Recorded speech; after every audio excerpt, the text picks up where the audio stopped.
And I got maybe 20 feet away from my friends, and this breathing problem, it triggered like a release. My consciousness, my soul, whatever it is that I really am, like the real me, left my body, and I watched as my body fell to the ground. I was just kind of like floating there next to my body, and I could see it laying on the ground. And a couple things happened really quickly. I noticed my friends were still playing in the backyard, but everything about this life seemed almost like trivial or unimportant.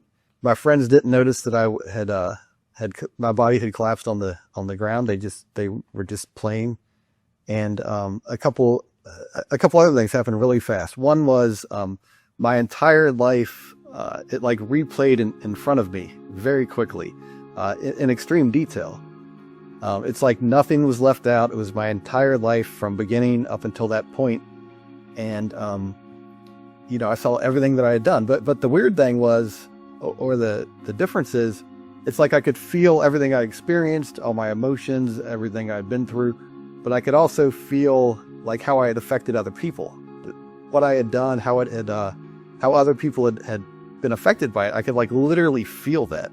And what really stood out was my parents. I was only a little kid, almost 6 years old. I noticed a bright light in the distance, and I knew that there was something important about it, but I didn't really focus too much attention on it. It was like I instinctively knew there was something to it, but I didn't continue to focus on it or do anything with it. I just kind of floated there next to my body, and I would start to have questions. And as I would have questions, the answers would come to me in extreme clarity, like very detailed answers to my questions would come to me. Usually in the form of, it was like I would re-experience something that I had been through before. It's like I realized pretty clearly that I had existed prior to being this person. Like that was very obvious. Anyway, one of the first questions I had was, what am I? Like I'm obviously not this human being, this person. I'm something different. Like, what am I? And I was able to see myself as just a round orb of consciousness, just like a round ball with a faint light coming from it. Anyway, I further asked, where did I come from? How did I get on this planet? What am I doing here? What's going on? And a memory, like a spiritual memory, replayed for me, and I re-experienced what I had done to come to this point, like how I had gotten here. And I had started out, I was the same thing, a round orb of consciousness, but I was with hundreds or thousands of others who were just like me, and we just kind of existed in what I call a sea of light. It was very bright. We were all happy and comfortable and content, but we were it's like we were ignorant. We didn't really know anything, but we were happy. I view it as like a spiritual nursery. Anyway, we'd periodically get a gift. It was like a treat, kind of like a kid getting candy or something like that. Periodically, a treat would come down to all of us, and we would all get one of these treats. And we all enjoyed it, but it wasn't like a huge deal or anything. But one time, there was these gifts came down, and there was one fewer gift than there were souls in this group. And so I made the conscious decision, I'm going to give up this gift because I know all these others around me, they want the gift as much as I do. So I'm just going to let them have it, and I'm just going to go without. And when the last soul received the last gift, I was very, very gently lifted up out of this group. And the care with which I was treated, like it was very gentle. It was noticeable that I was being treated very carefully. But I was lifted up out of this group, and it's like there was mind-to-mind communication, telepathic communication, whatever you want to call it. And this much higher level, powerful entity, I'm not even sure how to describe it, but it was clearly way bigger than me. It contacted me and basically said that it was my creator, and I'm just going to call it God for simplicity, but I view it more as this is what created me, because that's what he said. He said, I'm your creator. Anyway, basically he said that I was loved, that I was very important, and not just me, but all of us souls, and that what I had done, giving up this treat that I wanted for the benefit of those around me, was very important, and that it indicated that I was ready to start to start some kind of start something, to begin, to move on to another step or something like that. And basically, the way God described it as, he said, there's a wonderful existence in store for all of us, like an absolutely fantastic existence. We're going to be extremely happy. But before we can really enjoy our existence, we need to go through an experience and learn things. We need to mature and grow and become to where we are capable of enjoying this wonderful existence, like we weren't ready yet. And so I asked God, couldn't you just change me and make me so that I could enjoy my existence? Why do I need to go through something? And the answer was that yes, he absolutely could change me or anybody else. He could do anything he wanted to us. But that one of the core reasons for our creation in the first place is that he wanted beings that had free will. Like, it was very important that we could make our own choices and do what we wanted. And if he forcibly changed us, it would violate our free will. And it's like it would violate the core reason we were created in the first place. So it's like it didn't work. And so I asked another question for more details about why we needed to go through some kind of experience. And the way he explained it was pretty straightforward. Basically, God was loving, compassionate, kind, honest, loving, all these wonderful attributes. And we were simple free will beings. And in order for us to really enjoy our existence, we needed to freely adopt those same traits for ourselves. We needed to freely choose love, compassion, kindness, honesty, integrity, all those traits you think of as being like a good person would have. But that God wasn't going to force us. We needed to choose those for ourselves. But God had created this training realm, or whatever you want to call it, where we would be able to learn for ourselves through our own actions that these things are good. These are positive traits, and if we do stuff that's like opposite of that, it's like, it's not good. Anyway, God was absolutely confident that this was a good plan and that this was how things should go. So God then asked if I wanted to see his face, and I agreed. And what I saw was it looked like a sun-like entity, like just extremely huge and bright, looked kind of like the sun, except inside the sun there was like billions and billions of beings that were all together. It's like an endless group of these little orbs of light, these orbs of consciousness were all together, and the collective of all of them glowed very brightly. Anyway, a couple of them kind of came to the surface to wish me well. They were really excited that I was going to join them someday, and that I was, new to existence. And they basically wished me well. They had been through what I was about to go through. Anyway, God asked me, "Are you sure you're willing to go through with this?" And I said, "Yes, I'm sure." And with that, it's like I was shot very quickly. I was leaving that place or whatever it was, and God was still in contact with me, mind-to-mind communication.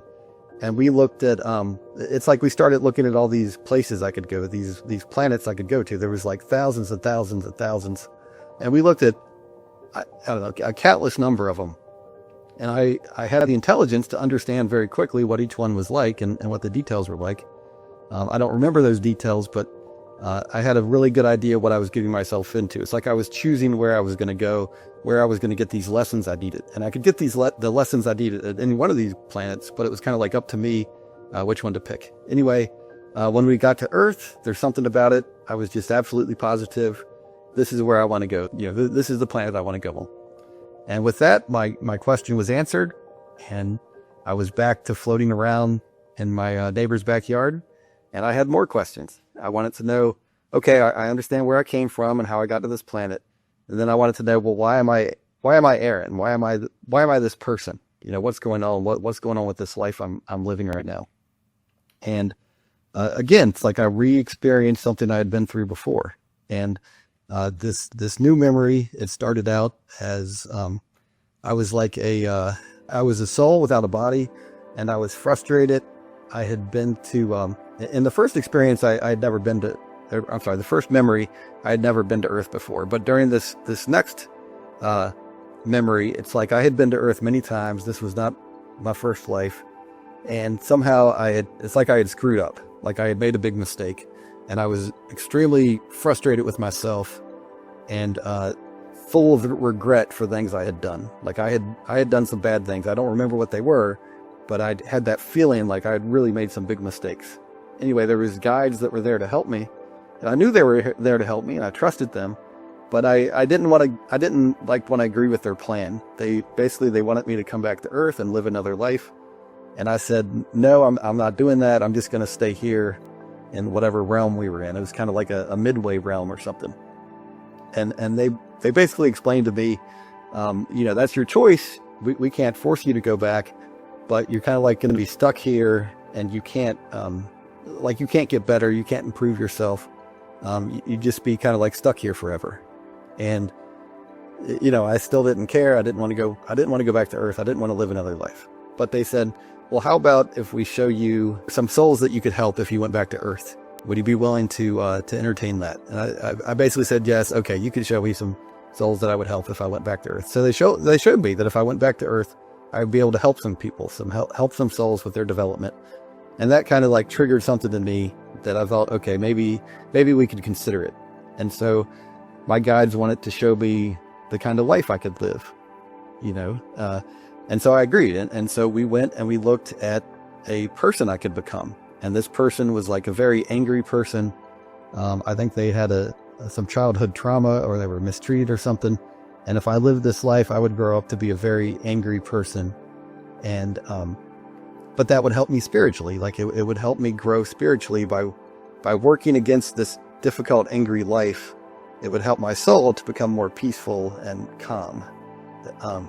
Anyway, but I flat rejected that life. I said, no, I'm not living that life. I'm not going to do that. And my guides respected my decision, and they agreed, okay, well, let's look at some other opportunities, some other options. And so we looked at a different set of parents.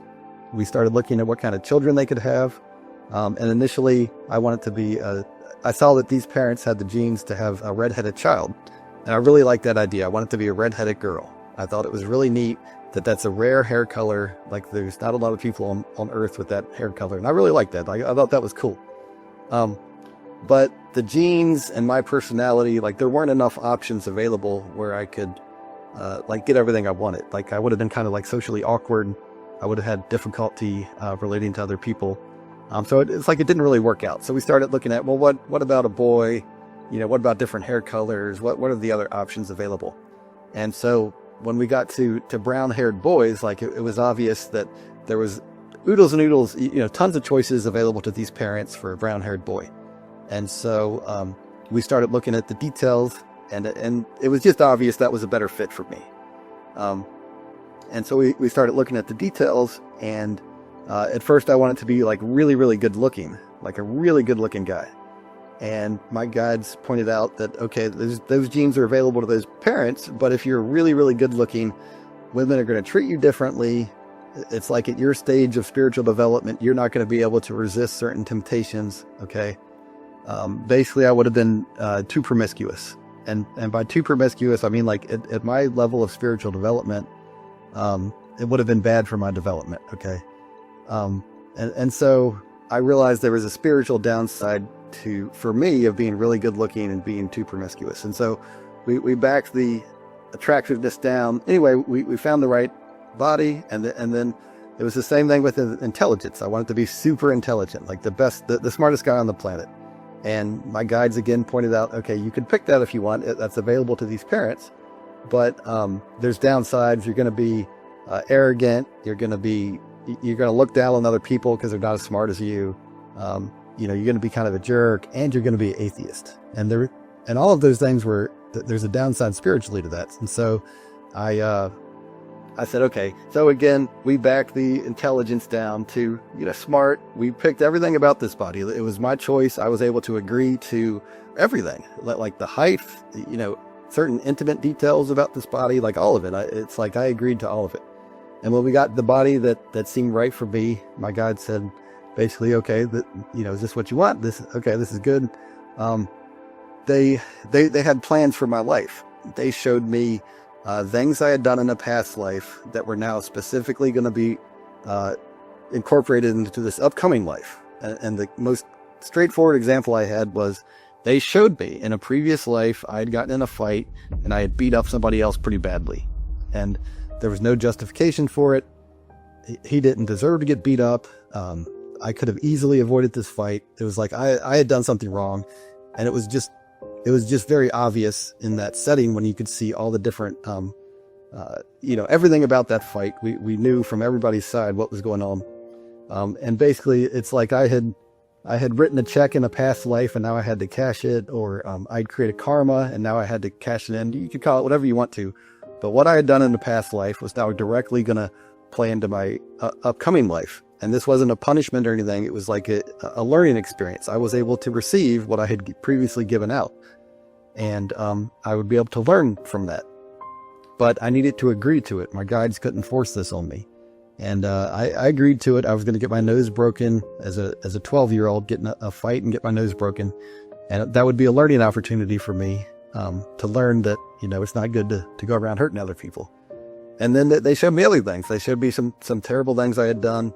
And it was going to result in me basically breaking both of my shoulders. I'm sorry. I dislocated this shoulder and I needed to agree to that. And then later in life, I would break and dislocate my other shoulder. And that was directly related to something I'd done in a previous life. But I would gain experience and wisdom through going through these experiences, and I would relieve myself of this past karmic debt, or whatever you want to call it. And we looked at the whole life as a whole, and they asked me if I agreed to this, and I said, yes, I agree. And it's like then my initial question had been answered, and I was back to floating around in the neighbor's backyard. And then I had another question. I wanted to know, well, what happens to souls between lives? Like I know I've lived a number of lives, but what happens like between lives? That was my question. And I was shown a number of places I had been, or realms I had been in between lives. I saw a number of bad places I had been, like realms where it was very unpleasant. And they weren't all the same. Some were very unpleasant and some were just kind of mildly unpleasant. And then I saw realms I had been in that were good, like happy realms. And there was a wide range of different realms. And in each of these realms, like my internal nature matched the realm. Like, if I was a hateful person, I ended up in a hateful realm with others who were just like me. And we just fought, and it was terrible. When I had been a loving person, I ended up in a loving realm with others who were loving, and it was great. It was, a good experience. In each of these realms, my external appearance matched my inward nature, and I was always with others who were just like me. Anyway, after that, I had a realization, like a memory, that when I'm done with this life, I get to go back to this really nice realm, this very pleasant realm, like a city of light, and I would be able to be back with my friends again. And I had the memory that I had these spiritual friends that I was very, very close with. And I was so thrilled. I really wanted to go back and be with them. And it's like, just as I had that realization, this being of light, or angel, or whatever he was, I don't know. He didn't have a name tag on, so it's like I'm trying to guess what it was. But nearest I could say was it was an angel. Anyway, he came at me very, very quickly. It was an absolutely beautiful being, and essentially he said, "You are not to leave your body." And with that, it's like, bam, I was back in my body.